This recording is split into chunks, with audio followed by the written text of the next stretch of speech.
उत्तर प्रदेश की राजधानी लखनऊ के समीप सीतापुर जनपद में गोमती नदी के किनारे ये पवित्र धार्मिक स्थल है, जिसको हम सब कई नामों से जानते हैं, जैसे नैमिषारण, नीमसार। नैमिष तीर्थ स्थान यज्ञ अनुष्ठानों के लिए प्रसिद्ध है। ये पावन भूमि यज्ञ, पूजा पाठ, जप तप के लिए समूचे हिंदुस्तान में विख्यात है। प्राचीन समय से हम अपने शास्त्रों में नीमसार के बारे में पढ़ते आए हैं।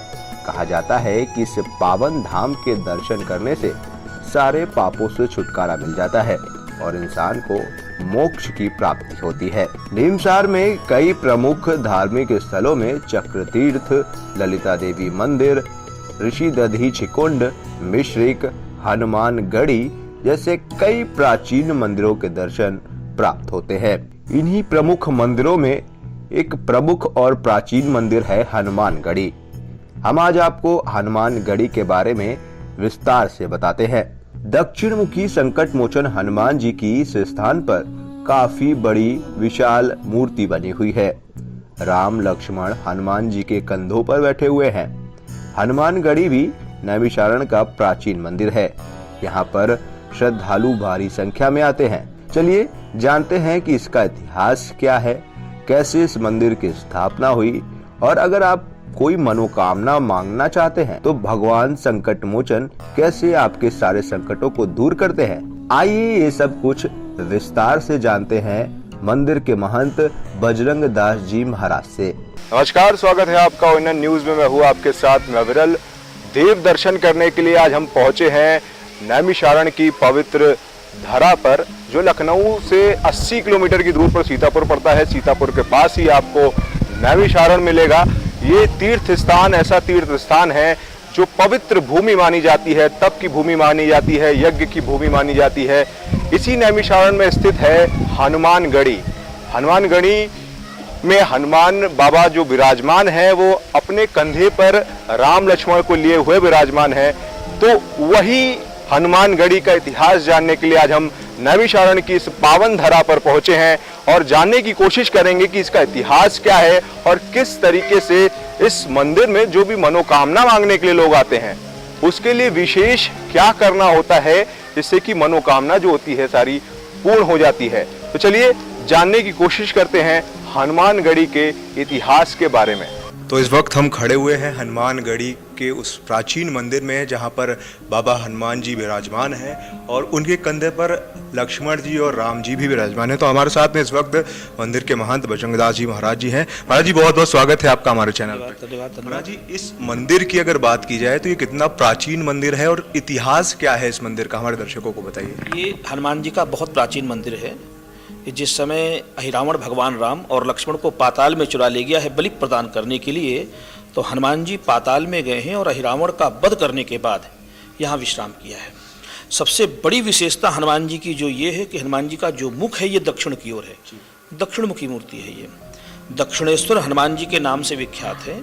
खास कर के लिए उनके लाभकारी है जिन पर शनि, राहु, केतु और मंगल की दशा चल रही हो, तो दक्षिण मुखी हनुमान जी महाराज का दर्शन मात्र करने से वो ग्रह कष्ट नहीं देते हैं। स्वयंभू सिद्ध पीठ है, क्योंकि अहिरावण का वध श्री हनुमान जी महाराज ने पाताल में किया। भगवान राम की इच्छा से श्री हनुमान जी महाराज नैमिषारण में आए हैं। 88,000 ऋषियों की तपस्थली है ये। 88,000 ऋषियों ने विश्व में कहीं तपस्या किया है, वो नैमिषारण क्षेत्र है। तो भगवान राम ने कहा श्री हनुमान जी महाराज से कि रावण के वध से पहले ऋषियों का आशीर्वाद जरूरी है। जैसे हम लोग अपने घर में कोई अच्छा कार्य करते हैं ना, अपने गुरु का आशीर्वाद लेते हैं, ऐसे भगवान ने कहा कि पहले ऋषियों का आशीर्वाद लें। तो हनुमान जी भगवान राम जी के कहने पर नैमिषारण आए हैं, ऋषियों का दर्शन किया और ऋषियों को दर्शन देने के पश्चात लंका की ओर जा रहे हैं। तो जी, कथा ये भी प्रचलित है, ये भी कहा जाता है कि हनुमान जी ने उस संहार के बाद अहिरावण के यहाँ पर विश्राम भी किया था। ये कितना सत्यता है इस पर, इस कथा पर? कुछ क्षण के लिए विश्राम किया, बहुत देर विश्राम नहीं किया है। जितनी देर ऋषियों का दर्शन किया है श्री हनुमान जी महाराज ने, इसलिए हनुमान जी के दाहिने कंधे भगवान श्री रामचंद्र जी और बाएं कंधे लक्ष्मण जी हैं। जितनी देर ऋषियों का दर्शन किया और ऋषियों को दर्शन दिया, उतनी क्षण केवल श्री हनुमान जी महाराज ने विश्राम किया है। ये तो है इतिहास। महाराज जी, ये बताइए कि यहाँ पर जैसे कि बहुत से लोग मनौती मांगने आते हैं, तो किस तरीके से पूर्ण होती है और क्या मतलब कैसी, क्या मनौती में क्या विशेष पूजा अर्चना होती है, किस तरीके की अर्चना होती है? ये दक्षिण मुखी हनुमान जी महाराज हैं। देखिए, मैंने पहले भी कहा कि शनि, राहु, केतु ग्रह कष्ट नहीं देते हनुमान जी का दर्शन करने से, हनुमान जी का श्रृंगार करवाने से। ये सिद्ध पीठ है हनुमान जी की, सिद्ध पीठ दुर्लभ मानी गई है। तो श्री हनुमान जी महाराज के पीठ के पर एक ताखा बना हुआ है, तो लोग मनौती के लिए एक ईंट रखते हैं, छोटी सी ईंट। और मैंने अपने जीवन में देखा है कि यहाँ से कोई भी व्यक्ति ऐसा नहीं विश्व का जिसने कुछ मांगा हो और उसको 1 साल के अंदर वो कामना पूर्ण नहीं हो। तो जो ईंट रखता है ना व्यक्ति, और जब मनोकामना पूरी हो जाती है तो ईंट उठाने के लिए आता है, उसको हम लोग अपनी भाषा में धन्ना बोलते हैं, धन्ना। और विशेष कार्यक्रमों की बात की जाए तो वक्त पर समय समय पर यहाँ पर विशेष पूजन अर्चन के कार्यक्रम भी होते होंगे, मंदिर के अंदर आरती भी विशेष तरीके की होती होगी, तो उसकी टाइमिंग क्या है और विशेष पूजन कार्यक्रम कब होते हैं वो भी जरा सा हमारे दर्शक। सुबह हनुमान जी की 7:30 बजे आरती होती है और शाम को भी 7:30 बजे आरती होती है। जो मेन भीड़ होती है यहाँ की वो सोमवती अमावस्या की होती है। लगभग 5 से 7 लाख यात्री हर सोमवती अमावस्या को आता है। हनुमानगढ़ी का जो व्यक्तिगत अपना होता है, ये रामनवमी, हनुमान जयंती और विजयदशमी, ये 3 को हनुमान जी का नगर भोज होता है, हनुमान जी का दुग्धाभिषेक होता है। हमारे यतीश्वर जी मिश्र हैं, वो दुग्ध से हनुमान जी महाराज का स्नान कराते हैं। पंडित सोनू जी, पंडित पकौड़ी लाल जी, ये 4-5 हमारे ब्राह्मण हैं, ये हनुमान जी का दुग्ध से अभिषेक कराते हैं पूरा। फिर तुलसी से अर्चन होता है हनुमान जी महाराज का। ये तीनों विशेष किया जाता है। फिर नगर भोज होता है। फिर पूरे 5 कोस में जितने भी संत हैं उनका भोजन मंदिर की तरफ से। ये मंदिर के इतिहास के बारे में महंत जी ने बताया। आपको हनुमान जी के हम दर्शन करा रहे हैं, साथ ही प्रांगण भी घुमाएंगे कि वो जगह भी दिखाएंगे कि जहाँ पर जो आप मनौती मांगते हैं तो वो पत्थर जो ईंटा रखा जाता है वो कहाँ रखा जाता है, वो भी चीज़ दिखाएंगे। फिलहाल अभी चलते हैं और दर्शन करते हैं हनुमान जी महाराज के, और साथ में प्रांगण के भी आपको दृश्य और यहाँ के जो मंदिर हैं उनके भी दर्शन आपको कराते हैं।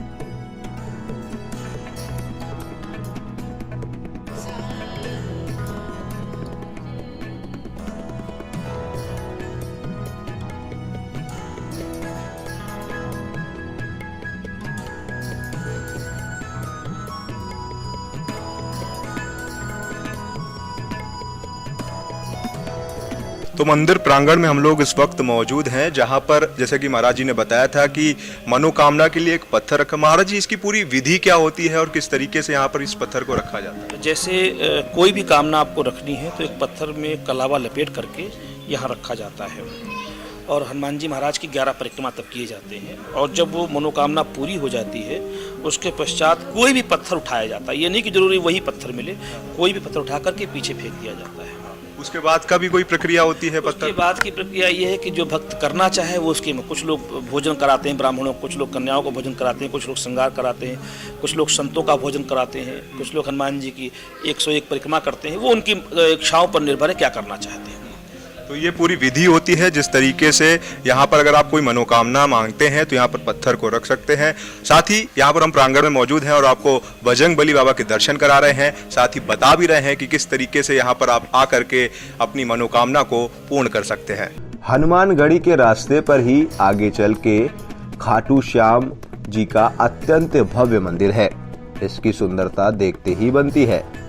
खाटू श्याम मंदिर के प्रांगण में नित्य प्रति कथाओं का आयोजन होता है, जिस पर भक्तगण आकर के कथा का रसपान करते हैं। तो नैमिषारण की इस पावन धरा पर हम लोग इस वक्त मौजूद हैं। हनुमानगढ़ी मंदिर के दर्शन भी आपको कराए और वहाँ के महंत बजरंगदास जी महाराज जी अभी भी हमारे साथ में हैं। महाराज जी, सबसे पहले तो आपका बहुत बहुत स्वागत है आपका हमारे चैनल पर। धन्यवाद। महाराज जी, जो ये महंत बनने का आपका जो सफर है, मतलब बजरंगबली की जो ये सेवा का जो आपको अवसर प्राप्त हुआ, तो मतलब ये जो सफर रहा आपका कितने सालों पुराना है और कैसे ये अवसर की जो प्राप्ति, शुभ अवसर की जो प्राप्ति हुई वो कैसे हुई? ये हमारी गद्दी परंपरा है। हमारे पिताजी, बाबा जी और वृद्ध परबाबा जी इस गद्दी से महंत रहे, और सन 92-93 में हम इस गद्दी को प्राप्त किए हैं, क्योंकि पिताजी की इच्छा थी कि इस गद्दी पर कोई ऐसा व्यक्ति बैठे, 2 भाई 3 भाई हम लोग हैं, लेकिन ऐसा कोई व्यक्ति बैठे जो इस गद्दी को ठीक से संचालन कर सके। तो ये हनुमान जी की कृपा से, पिताजी के आशीर्वाद से, माता जी की कृपा से लगभग हमको लगता है कि 30 वर्ष हो गए मुझे इस गद्दी को प्राप्त हुए। 17-18 वर्ष में ये गद्दी मुझे प्राप्त हुई थी। अगर धर्म की बात की जाए महाराज जी, धर्म में कहीं ना कहीं कई सारे आरोप भी लगते हैं अब महंतों के ऊपर, और कई सारा धर्म जो बदलता हुआ दृष्टि दिखती है आजकल, तो उस पर आप क्या कहना चाहेंगे? मतलब किस तरीके का जो बदलाव आया है और धर्म के प्रति लोगों का रुझान थोड़ा सा कहीं ना कहीं कम होता दिखता है, तो मतलब उसको लेकर के आप क्या कहना चाहेंगे? जो ये बोले कि धर्म का रुझान कम हुआ है, मैं इसको नकारता हूँ। धर्म का रुझान युवाओं की तरफ बहुत बढ़ रहा है वर्तमान में। हाँ, कुछ लोग ऐसे हैं, मैं उनका नाम नहीं लेना चाहता, जिन्होंने धर्म को बदनाम किया। वो सब धर्मों में है, केवल हिंदू धर्म में नहीं है। आज हिंदू धर्म को टारगेट किया जा रहा है, इसको बड़ा सोचनीय प्रश्न है। हिंदू धर्म को टारगेट किया जा रहा है, छोटी सी बात होती है उसको बहुत बड़ा दिखा दिया जाता है। एक्चुअल में सभी धर्मों में कुछ न कुछ कमियां हैं, कुछ न कुछ ऐसे लोग हैं जो धर्म को बदनाम कर रहे हैं, मैं नकारता नहीं हूं, लेकिन एक्चुअल में हिंदू धर्म को ज्यादा टारगेट किया जा रहा है। लोग बोले अगर कि हिंदू धर्म की तरफ आकर्षण कम हुआ है, बिल्कुल यथार्थ गलत है। हिंदू धर्म की तरफ युवाओं का आकर्षण इधर पिछले 10-15 वर्षों में बहुत बढ़ा। मैं तो मंदिर की तरफ देखता हूं, आकर्षण बहुत बड़ा है इधर में, और युवाओं का जो आकर्षण है, यही हमारी सबसे बड़ी इस समय प्राप्ति है कि युवा हिंदू धर्म की तरफ आकर्षित हो रहा है। जी, आपके द्वारा मतलब धर्म को बढ़ावे के लिए और मंदिर को लगातार बढ़ावा देने के लिए मतलब आपके मंदिर में किस तरीके के कार्यक्रम आपके द्वारा होते हैं? और आसपास की अगर बात की जाए तो आपने जैसा कि भी बताया था कि भंडारे का भी आयोजन होता है मंदिर में, तो उसको थोड़ा सा विस्तार से हमारे दर्शकों को बताइए। देखिए, सबसे बड़ी चीज मैं प्रयास करता हूँ, मैं भारत के हर भूभाग में जाता हूँ। महीने में 15 से 20 दिन की मैं यात्राएं करता हूँ, इसमें केरला, तमिलनाडु वगैरह है, जहां पर थोड़ा हिंदू धर्म को कमजोर करने की कोशिश की जा रही है। ऐसा हो नहीं पा रहा है, लेकिन कोशिश की जा रही है। हमारे बुजुर्ग जिनका आशीर्वाद हम सबको इस समाज में मिलता है, वो तो धर्म के प्रति हैं, लेकिन मैं प्रयास करता हूं जो युवा हैं तो वो हिंदू धर्म के प्रति आकर्षित हों, हिंदू धर्म की परंपरा पर चलें, अपने और अपने बच्चों को, अपने परिवार को संस्कार दें। दूसरी चीज, हमारे जो आने वाली पीढ़ी है, जो हमारे बच्चे हैं, खास करके उनको हिंदू धर्म की तरफ और उनको संस्कार और जो हमारी परंपरा है उसमें लाने की बहुत आवश्यकता है। मेरा तो हिंदू धर्म के जितने मठ मंदिर के महंत हैं, शंकराचार्य, महामंडलेश्वर, सभी से निवेदन है कि युवाओं को धर्म से थोड़ा जो हट रहे हैं उनको अपनी तरफ लाएं। रही बात हनुमानगढ़ी की, हनुमानगढ़ी में निरंतर साल में लगभग 28 से 30 भागवत होती है, यज्ञ होते हैं और निरंतर भंडारा चलता है। मंगल और शनिवार के दिन पक्की रसोई बनती है जिसमें पूरे नगर को भोजन कराया जाता है, और नित्य प्रति आपने देखा होगा अभी कच्ची रसोई बनती, दाल चावल सब्जी रोटी, कोई भी आवे कोई भी पावे, एक पैसा उसका नहीं है। प्रांगण की बात की जाए, जैसा कि आप बता रहे थे कि एक प्रांगण और भी है मंदिर में जहाँ पर भागवत कथा का भी आयोजन होता है, तो वो कथा मतलब कंटिन्यूअसली चलती रहती है कि मतलब उसका भी कोई समय निश्चित है? लोग बाहर से आते हैं, मंदिर की तरफ से तो वर्ष में एक आयोजन होता है, लेकिन मंदिर से जुड़े लोग भारतवर्ष में नहीं, विदेश में भी लोग हैं। वो लोग नैमिषारण भागवत की जननी है, भागवत का जन्म, भागवत का प्रादुर्भाव नैमिषारण्य से हुआ। सत्यनारायण की कथा का प्रादुर्भाव और जन्म नैमिषारण्य में हुआ, नैमिषारण्य में ही सत्यनारायण कथा लिखी गई। तो लोग भारत नहीं पूरे विश्व से सुनने के लिए नैमिषारण्य में आते हैं। तो हनुमानगढ़ी का जो प्रांगण है उसमें लगभग 100 कमरे बने हुए, हाल बना हुआ है, तो हम उनको देते हैं कि आप आइए यहाँ पर आकर भागवत सुनिए। जैसे इस समय आप आए हैं, जिस समय बैठे हैं, इस समय झांसी से लोग आए हुए हैं, 100-150 लोग झांसी से आए हुए हैं, सब परिवार भागवत सुन रहे हैं। ये निरंतर चलता रहता है, ऐसा कहीं न कहीं से लोग आते रहते हैं, भागवत सुनते रहते हैं, यज्ञ कराते रहे। क्रम बना रखा हमने कि वर्ष में कम से कम 28 से 30 यहाँ पर कार्यक्रम हो।